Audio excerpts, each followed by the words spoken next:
Hello, everybody. Adrian Plus here, Yes, and Bridget. number Hello. 154 in Sounding the Jolly Old Shallows. And we've been Indeed. on holiday. Well, we're back from holiday, and I was thinking there's all this, masses of news items, some good, some silly, some frightening, and all the rest of it, lots of stuff about climate change. And the thing that's dominated my week has been nothing to do with any of those things, I'm afraid. It's been to do with weeds. Weeds. Yeah, well, yes. I mean, when we went away, the weeds looked under control. They looked small and they didn't look threatening. And then I feel as though over the 1 week they said, right, now we can take over this garden You big are talking time. about our garden, aren't you? Yes, I'm talking Yeah. about our garden and I'm talking Right. about weeds and I'm talking about the fact that when we went away, it looked quite tidy. And when we Yeah. came back, well, maybe jungle is a little exaggeration, but Well, every other Wednesday, the council collect our garden rubbish, don't they?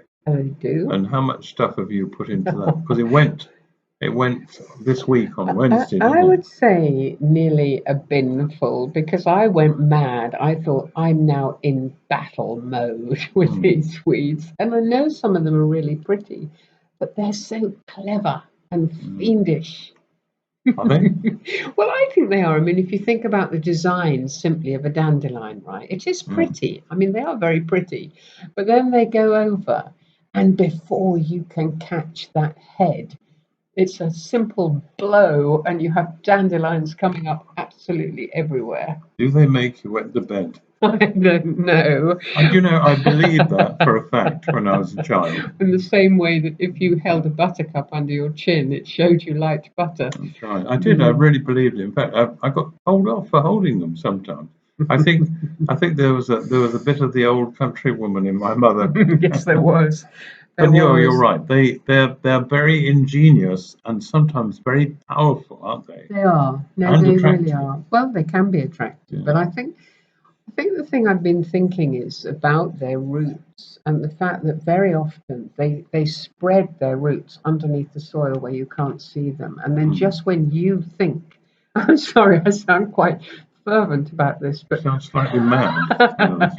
yes, but when you think that Mm. you've dug it up, Mm. it springs up somewhere else. And it made me start thinking about all sorts of things, really. We were talking to some friends recently, weren't we, who had had some very hurtful things in the past and most of the time feel they've dealt with it. And then suddenly something will happen and up it's popped again, Mm. as bright and as threatening and Mm. as Well, taking away their peace. that's right. We haven't seen these people, and they live quite a long way away, don't they? But they, ever since we've known them, this particular thing that happened years ago um, strikes again. It's Yeah, as it if it does. reaches out and grabs them.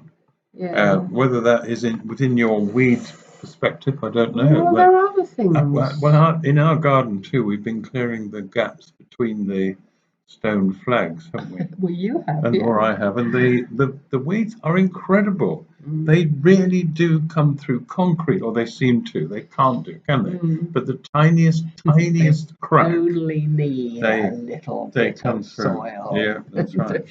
I think it's made me think about lots of other things. I mean, there's a very sticky weed that I actually don't know its name, but it chokes things as they're trying to I think grow. we called See, it bindweed when we were young, yeah, it might be something like bindweed. that. I'm not quite sure. I must check it out. But the point is, it stickies around plants Mm, that are trying to grow, and that made me think as well. Sometimes things that just will not go away, persistent, maybe it's persistent habits or persistent people or memories or mm, whatever.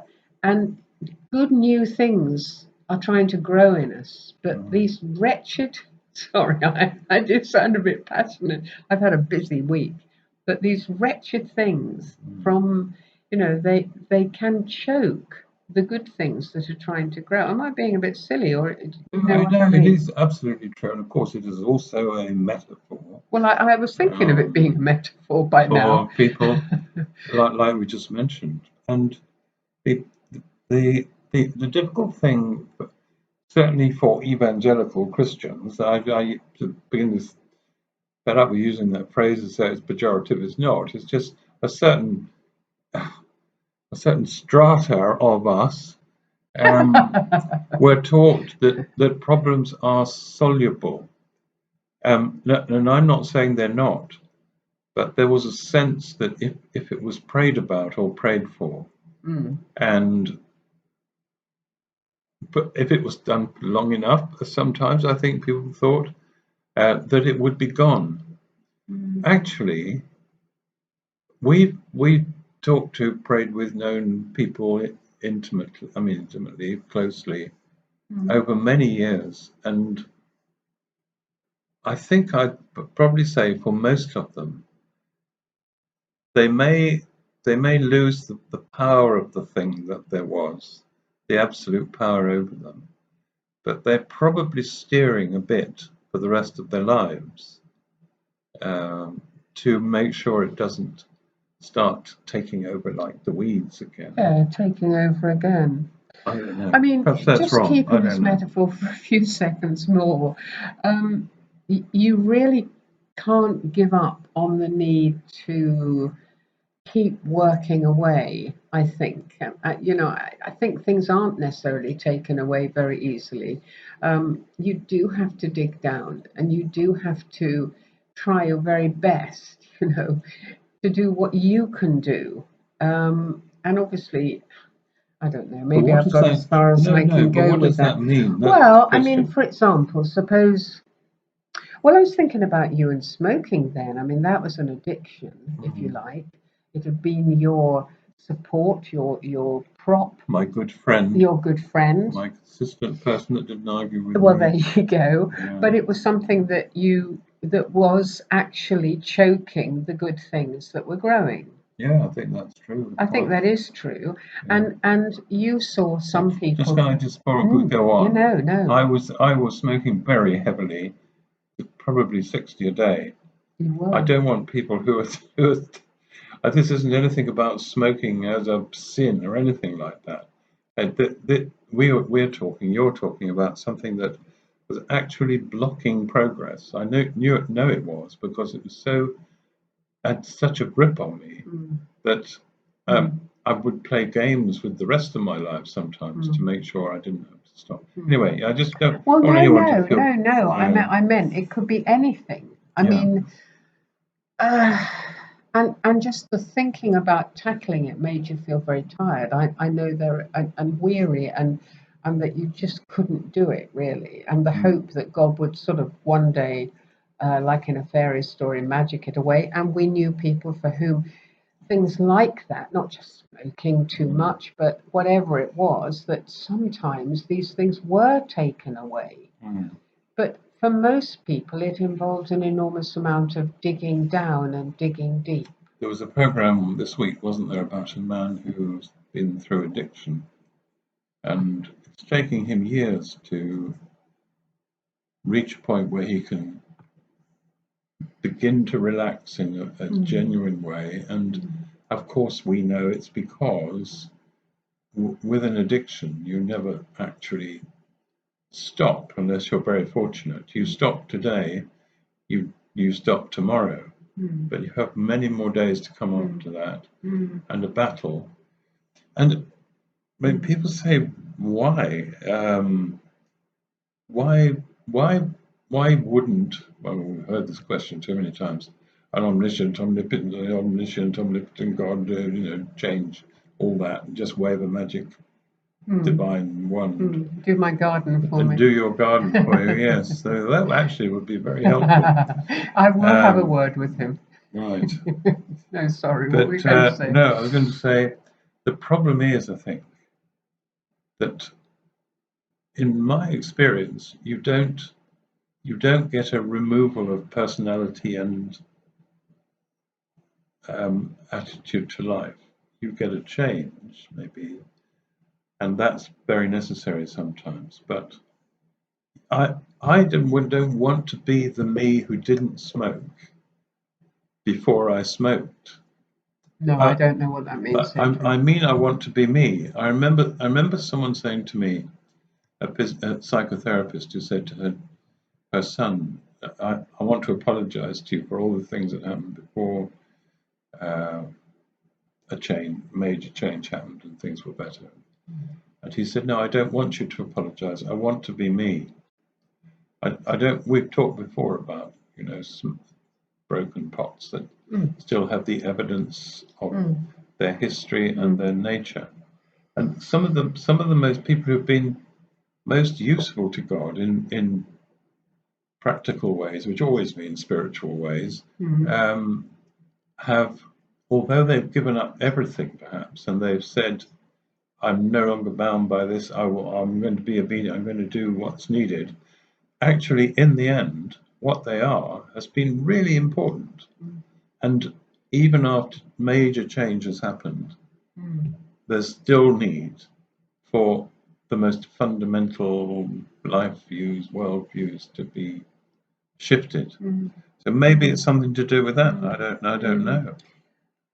Yeah, and I mean, we're going to move on from the whole idea of addiction, and I certainly wasn't just meaning things like smoking or drinking or any of the obvious ones, No. but things that are holding you down, like those weeds that you don't feel you can get on top of because you look at it and there they are again. But it is a daily battle, and staying close to God, it is a daily thing, isn't it? I mean, sort of looking at the things that are dangerous in our lives, like power and well, I mean, we're talking about roots. I mean, what was it that was said? I mean, about money. I mean, the love of money is the root of all evil. I mean, so I suppose it means, I mean, why use the word root? It's a good word. A root is something that holds you, isn't it?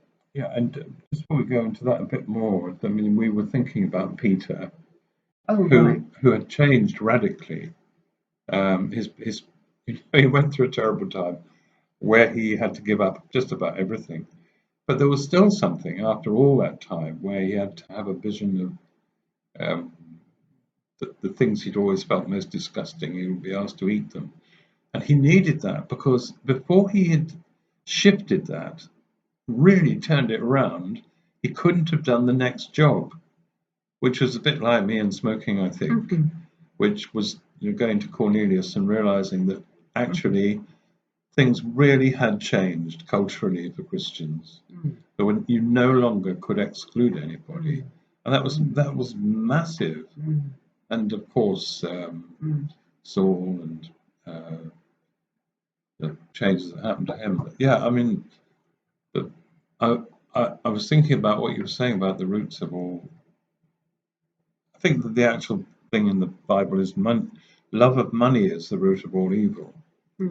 And actually, years ago, a friend of mine asked me what I thought that meant, because he said, well, surely it's a bit over the top. It can't be the root of all evil, can it? A love of money.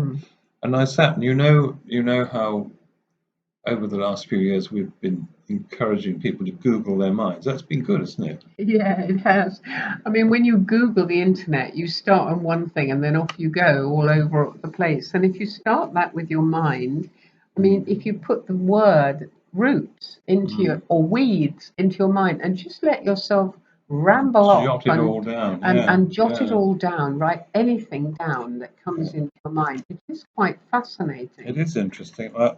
I did try that with the old roots thing, and I remembered something. I have these obsessions with various things. Coming back to them, the bit in Luke where Jesus says there are three things that weigh a man's heart down. One is dissipation, which I suppose is sort of immorality and all sorts of things. One is drunkenness, and the third is worry, anxieties of life. And so I don't know if you think this is right, but the reference to drunkenness, I suppose, would apply to anything within you that has taken the place of the thing that is necessary. And And and like the sticky weeds, is enfolding you, enfolding preventing you. you Yeah, from yeah, growing, holding you down, that's right. oppressing you, Yeah, and making you feel you'll never, ever, ever get on top of it. and that actually, it sounds as though we're going off at a tangent, but I don't think we are. Actually, it can be miracles, healing, end times, praise and worship, tradition. I wrote these down. Christian language, styles of churchmanship, funny voices, and human optimism. I mean, they're all things that can be substitutes for the scary possibility that Peter faced of saying, this thing that lies at the heart of who I am has got to move. Mm. So, why is love of money the root of all evil? It's not really to do with money. It's because what I thought was maybe it implies an obsession with the means of obtaining good things. So if Hold on. Yeah. say you're in ministry, Mm-hmm. it's very effective with young people. Say they flock to you, they listen to you, you feel wonderful. Things go from better to better to better. Mm. You're a star, Mm. and then suddenly you realise the reason you're doing it isn't there. Mm. If, say, in the Christian world, there is no Jesus in your life, there is no bass note, which is what we talked about. Yeah. And so and the same with the man who buried the talent. The talents are for doing stuff with. Mm. Is the point Jesus is making. Mm. All of those things, that list of things, they're not intended to be the objects of our love. They're supposed to be the way in which we found our way into the presence of God. I don't know, something like that. And no one's saying it's easy. And actually, I don't think God ever bullies anybody, but I think He might say to any individual or any group of people, you really need to look at where you are with your motivation and just check that you haven't got stuck somewhere where you are successful or where you are failing with something or where something that used to be a part of you is regaining its grip on you, something like that. I don't know. It's difficult. It's difficult because you don't ever want people to feel condemned or crushed by all this. But if you want to do something, if you want to truly be useful, things do have to change sometimes. They Well, really they do. do, and I mean, if you're going back to gardens, we went to an absolutely beautiful garden, didn't we, when we were in Sussex, called Merriman's Oh, Garden. so lovely. Absolutely Yeah, lovely. yeah. And in one corner of it, we met a volunteer, or she might have been a member of staff, I don't know. It's a garden centre, but also beautiful gardens. And she was working on a patch that was maybe Foot square? yeah, no, a little more, but Bit not more? much Not more. much more than that. She was tending that little bit. She was getting rid of every single weed. She was creating space around the plants so they could breathe and they could grow. She was cutting back thorns that were That's right, overwhelming things. Such a small area, and you said something like, oh, you're going to get the whole garden done today, aren't you, or something like that. I mean, you just looked at it and knew that tomorrow she would do the next 2 or 3 feet, and then the next. And in a way, we've said it before, but it applies, doesn't it? Things don't just happen in our spiritual growth. It's little bit by little bit. Or little bit, big bit. When the big bit comes and it's asked of you. What do you mean, Adrian? Well, I'm sorry, I keep going back to poor old Peter. Suddenly there's a big bit, and you think, "Have I really got to do this?"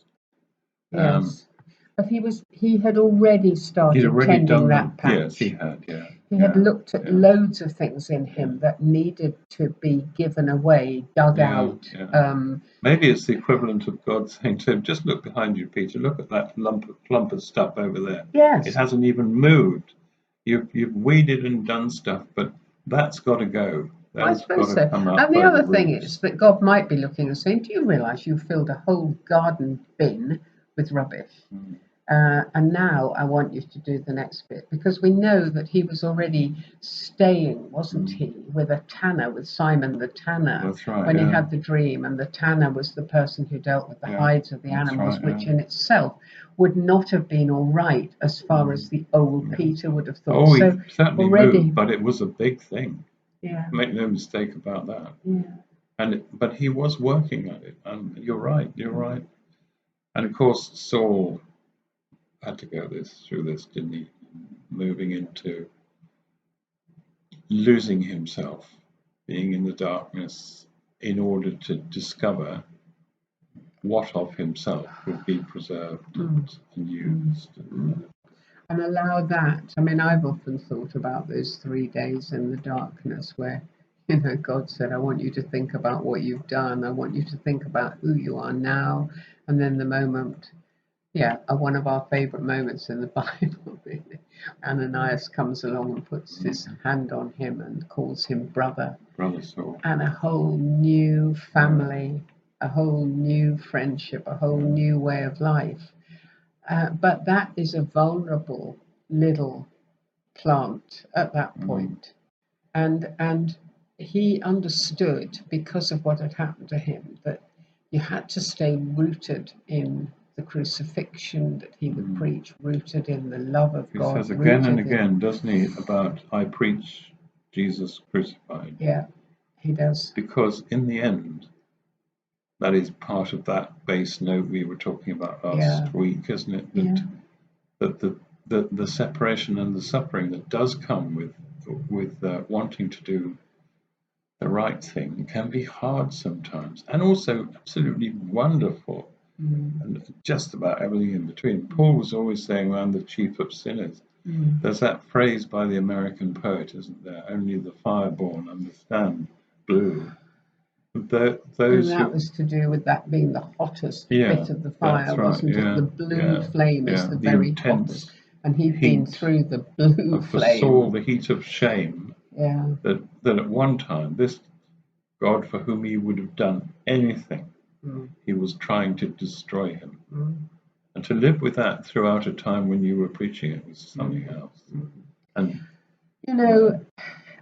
and what happened to this dry, driven man, who was so sold out for the law and what was right? It's a passion grows in him. I'll read it. People so often dismiss him as difficult and dry, and there's a passion in him. Yes, I will. I mean, read this bit here. This is Paul's prayer. Well, and lots of us know it. It's in his letter to the Ephesians. I bow my knees before the Father, from whom every family in heaven and on earth is named, that according to the riches of his glory, he may grant you to be strengthened with power through his Spirit in your inner being, so that Christ may dwell in your hearts through faith, and that you, being rooted and grounded in love, may have strength to comprehend with all the saints what is the breadth and length and height and depth, and to know the love of Christ that surpasses knowledge, that you may be filled with the fullness of God. Now to him who's able to do far more abundantly than all we can ask or think, according to the power at work within us, to him be the glory in the church and in Christ Jesus throughout all generations, forever and ever. Amen. And that is to do with good roots, isn't it? And it's full of passion. To be saying after what's happened in full the of passion. You may be filled with all the fullness of God and grow strong and stand tall and not be smothered and hurt and all the other stuff. So yes, I'm sure there are many people listening who would say, I would really love to have an abundance in my heart of God. And sometimes the journey we've talked about has to be taken to get close to that. But that is an amazing piece of writing. It really is an amazing passion in his heart. Anyway, enough of roots. We better go and do some gardening. See you next week. Okay, bye-bye.